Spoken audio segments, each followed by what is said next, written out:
I'm Matt Hess with River North Brewery in Denver, Colorado, and here's your craft beer and brewing tip of the week.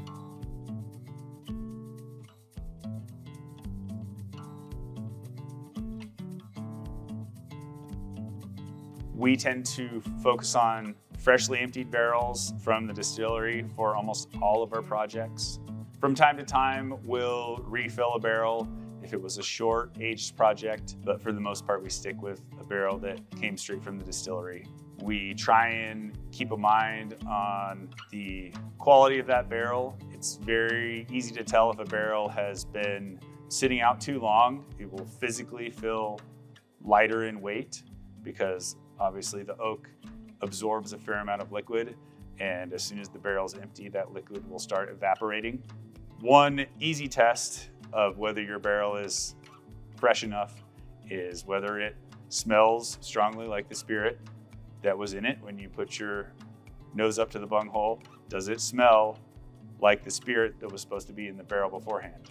If it doesn't, that could be a red flag. And then when you're actually filling that barrel, there should not be liquid in the bottom of the barrel, but you should be able to smell an intense aroma of that spirit that was in the barrel as you're filling the barrel and displacing that airspace in the barrel with beer.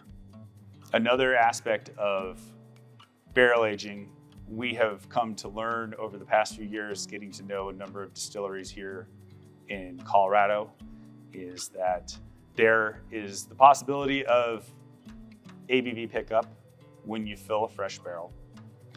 And it's not only from the spirit that may be permeating the oak itself.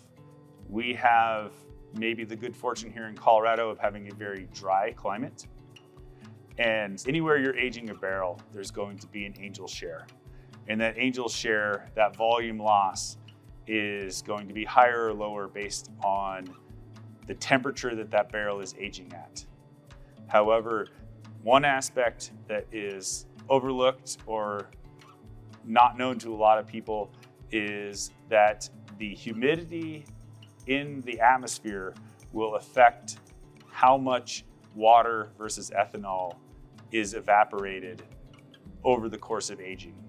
So even for a high-proof whiskey in a climate like Colorado that is extremely dry, there will be a preferential evaporation of water over ethanol. So even a high proof, 120 proof whiskey could go up in proof as the evaporation takes place over the years.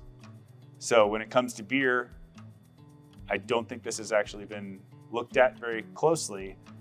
The same phenomenon is most likely happening in beer barrels as well.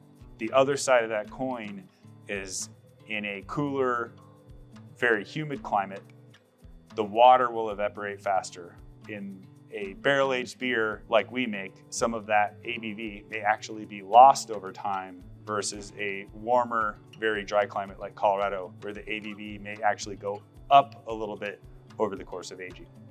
In that same line of thinking, if you have a barrel that you are refilling, say it had your beer in it, and then you refill it with your beer again, you, in some ways, will be diluting the next beer that goes into that barrel with whatever liquid was saturating the oak.